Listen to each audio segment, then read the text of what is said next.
Welcome to Premier League Predictions Week 26, and I'll be predicting all 10 games of the Random Mania Premier League season. So without further ado, let's get to the predictions.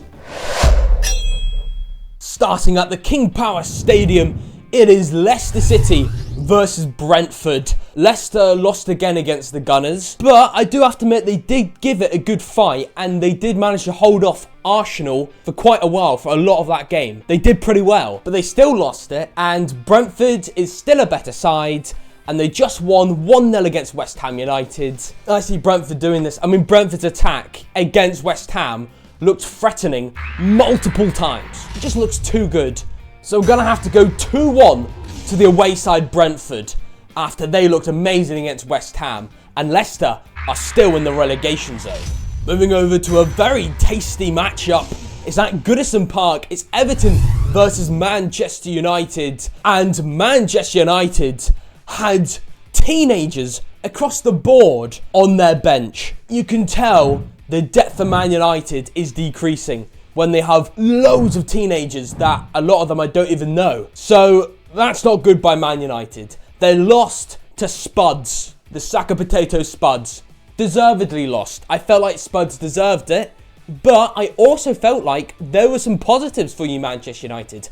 I still felt like it was still a decently close game, but sometimes going forward it looked quite slow. Till, as the game went on, they did get better at that and they created loads of chances. Højlund was quiet again, and being the number 9 striker, yeah, that's not good at all. And it probably explains them scoring 0 goals versus a leaky Spuds defence. But on the other hand, Everton are doing much better. They drew to Liverpool in the last Merseyside derby at home. Absolute limbs near the end. And I thought Everton played well.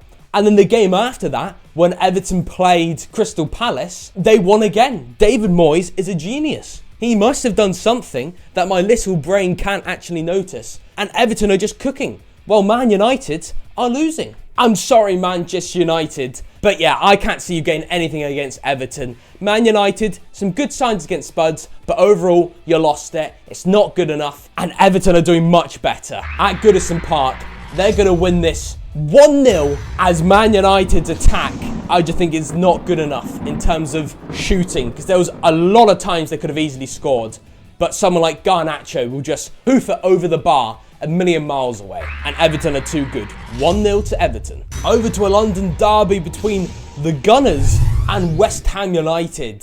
West Ham, you lose again, and Graham Potter's record is not good. I thought you were maybe improving, but kind of feel like you're not, just looking at the results, and you lost again against Brentford.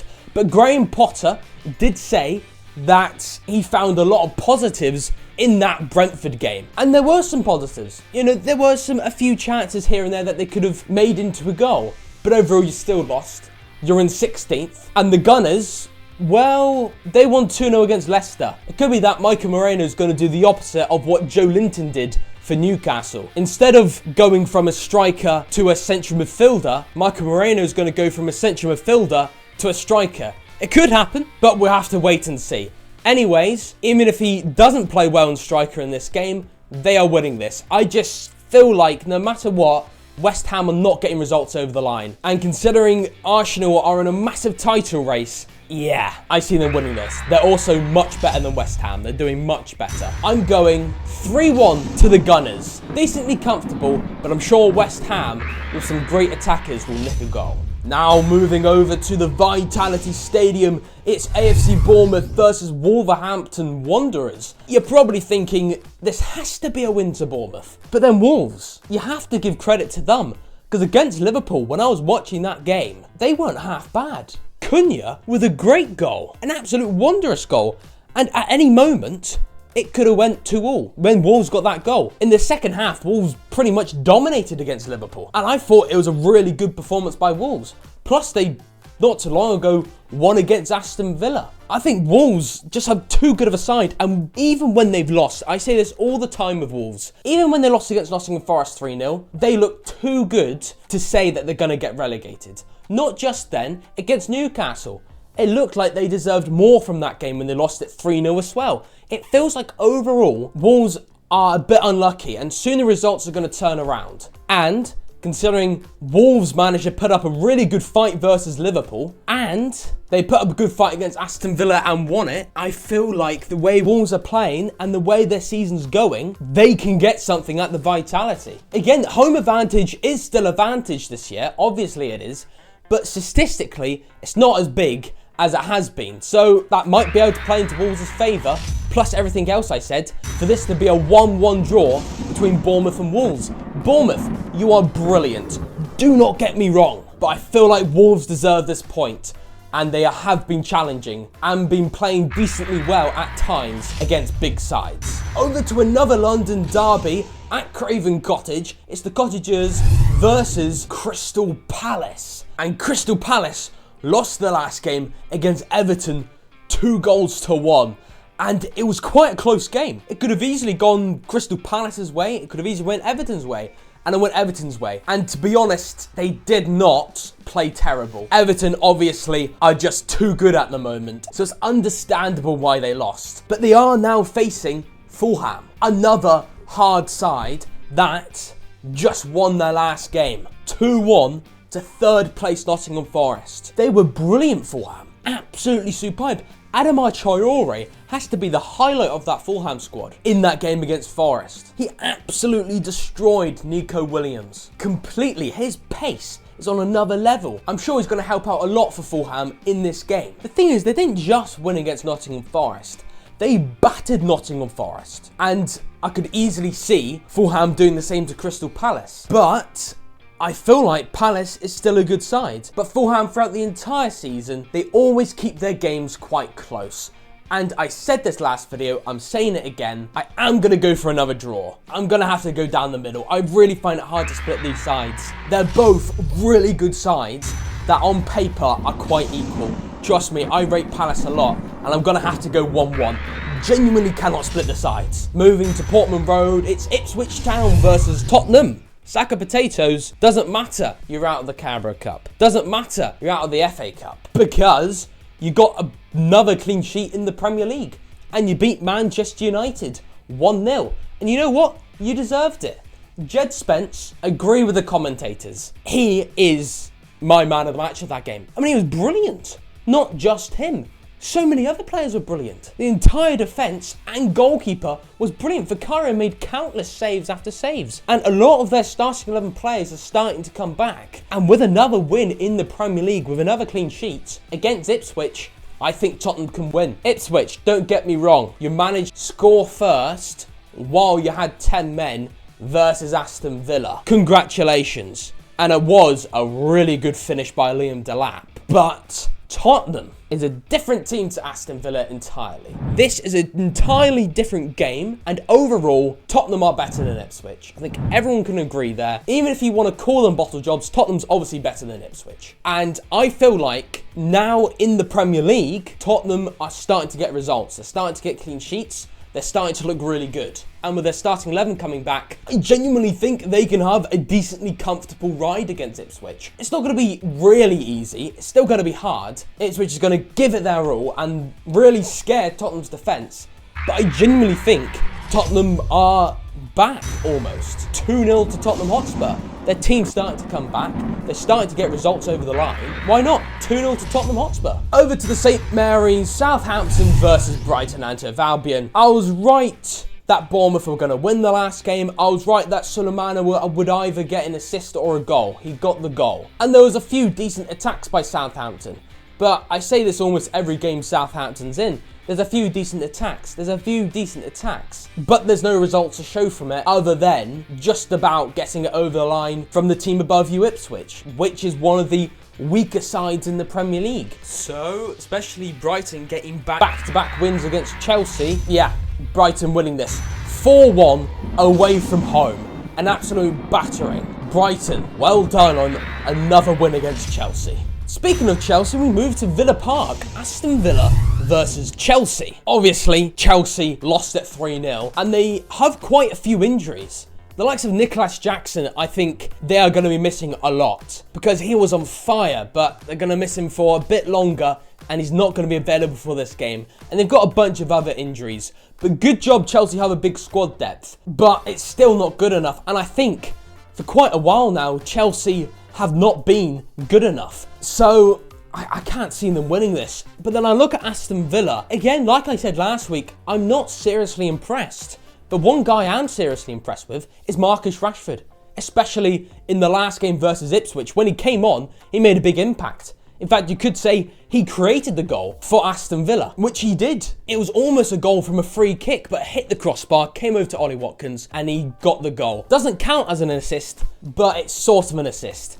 But Rashford didn't just do that. He looked threatening. I remember one of the moments, he managed to beat multiple players with the ball, get past them, and then he crossed it into the box. He looks fantastic, Rashford. He was really showing his worth. He's doing really well. He's made plenty of chances in that game. He was quite lively. He was threatening. He's all of the options above. And I think he's going to be starting to cook and help them out even more for Aston Villa to possibly even get a win in this game. But the thing is, I could easily see Chelsea losing against Brighton back-to-back and then going on to get a point at Aston Villa. Because if you think about it, Aston Villa, in my opinion, I haven't been seriously impressed, and results aren't going their way, really. They only got a point against a 10-man Ipswich, and they lost to Wolves, so results aren't going their way. Honestly, I found it really hard, this prediction, and I'm indecisive, and I'm going to have to go down the middle. I'm going to go for good old Desmond Tutu, 2-2 between them. I have to fit in a Desmond Tutu somewhere. Moving to the Sunday kickoffs, it's at St James's Park.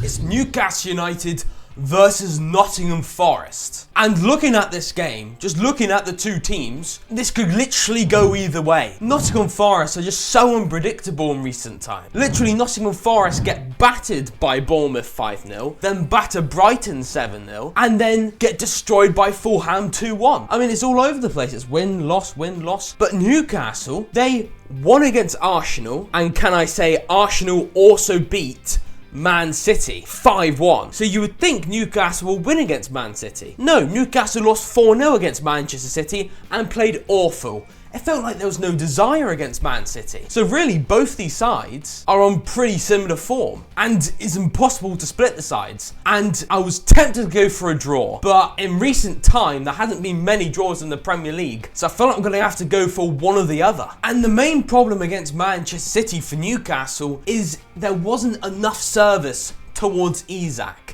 They didn't create enough chances because the way Man City play is that possession-based football, and normally teams find it hard to get chances against them. But Nottingham Forest plays completely different. They invite chances against them. They defend really well and they stop those chances from going in, and they go on the counter-attacking them when they least expect it. The amount of crosses that a lot of teams get against Nottingham Forest is loads, and because this time the way Nottingham Forest play invites more chances would most probably mean Isak is going to get more service. And if you think about it, last time these two teams met, Newcastle scored 3 past Nottingham Forest and played better than Nottingham Forest. Alexander Isak is really clinical, and if you give plenty of chances to him, my God, he's going to be much more clinical than all the teams that face Nottingham Forest. And also, last time Chris Wood met Newcastle at the City Ground earlier on in the season, he got completely silenced. And Eddie Howe made a great tactical plan to silence him. So I don't see why Newcastle can't do it again. So I feel like because Eddie Howe is a good manager, and he's in the past multiple times when Newcastle are on bad form, he's turned it around straight away and he's got a good result. And I feel like he can do it again. I believe in Newcastle that they can do it again and turn this around. There's going to be a reaction. Plus Newcastle are at St James's Park and the stadium's going to be roaring. I think this is going to be 2-1 to Newcastle. But Nottingham Forest are good, but unpredictable. But Newcastle, trust me when I say it, the way Nottingham Forest play is going to give Newcastle more chances than normal. And yes, Nottingham Forest would be able to defend against Newcastle, like a lot, but it's going to be harder than most teams when you've got Isak, Gordon and Murphy. So 2-1 Newcastle, but it could go either way. Now moving over to the 4:30 p.m. kickoff on Sunday. It's at the Etihad Stadium. It's Manchester City versus Liverpool. And you might be thinking, surely Liverpool has this one in the bag. Surely they do. I mean, last time these two teams met, Liverpool comfortably won 2-0 against Man City. But I can't see the same thing happening. Now, Haaland did go down injured against Newcastle, but I'm pretty sure it's not a big injury. So I'm pretty sure he is going to be available for this Liverpool game. And now with Omar Marmoush in the team, that's another player that can run in behind the defence of oppositions. Which means you don't just have Erling Haaland, you now got Marmoush, which gives more options to Man City. And it's proven through Marmoush getting a hat-trick. And because he's now got a hat-trick, he's really happy. And when you're really happy, full of confidence, just won 4-0, it's going to be a momentum shift. And it's going to be a big shift for Man City. And especially at the Etihad Stadium, yeah, I think Man City can definitely give it a go. And I feel like they can score a lot in this game. I mean, look at Liverpool versus Wolves. That was a really seriously tight game. And when Wolves scored that goal, at any moment it felt like Wolves could score again. And with Omar Marmoush now playing fantastic, I feel like Man City are going to score a lot. But you have to admit, Mohamed Salah is really clinical. And they've got loads of attacking threat, Liverpool, that can run in behind Man City's defence. And Man City's defence in recent time has been really bad at giving away the ball. So I also feel like Man City are going to concede loads. I feel like in recent time, Liverpool, against a lot of sides, are not winning games seriously convincingly as they did at the start of the season. And slowly but surely, their games are getting closer and closer against teams. And slowly, they are dropping more points in areas. And teams are finding out how Liverpool play and finding out how to make it a close game against Liverpool. So, both teams are going to concede loads. I think Liverpool are going to score 2, but Man City are going to score 3. I'm going 3-2 to Manchester City. And I feel like Man City, they're not going to win the league title. And they are still going to finish under Liverpool. But this could literally go either way. It's another one of these games. After Liverpool are still really good. And on paper, I think is better than Man City. But in terms of this game, I feel like Man City will win this one. But most of the time, I would go Liverpool. Moving to goal of week 25. I'm going to give it to Omar Marmoush. An assist by Edison. Oh my God, the goalkeeper Edison got an assist. Top assisters in terms of goalkeepers in the Premier League. And what a great chip over Dubravka. Painful as a Newcastle fan, but a good goal to watch. No fancy graphic as I don't have time to create it, but one thing that might be fancy is the amount of points I got, and that's 5 points. And that's including the extra game of the Merseyside derby. So that's 5 out of 22 points. That is terrible, like awful. That overall puts me on 132 points out of 500 points. Awful again. Terrible, terrible, terrible. This is football randomania. I am raging right now inside on how bad I am at my predictions. But one thing that I know is good is this next video that I'm going to show you. Toodle pip!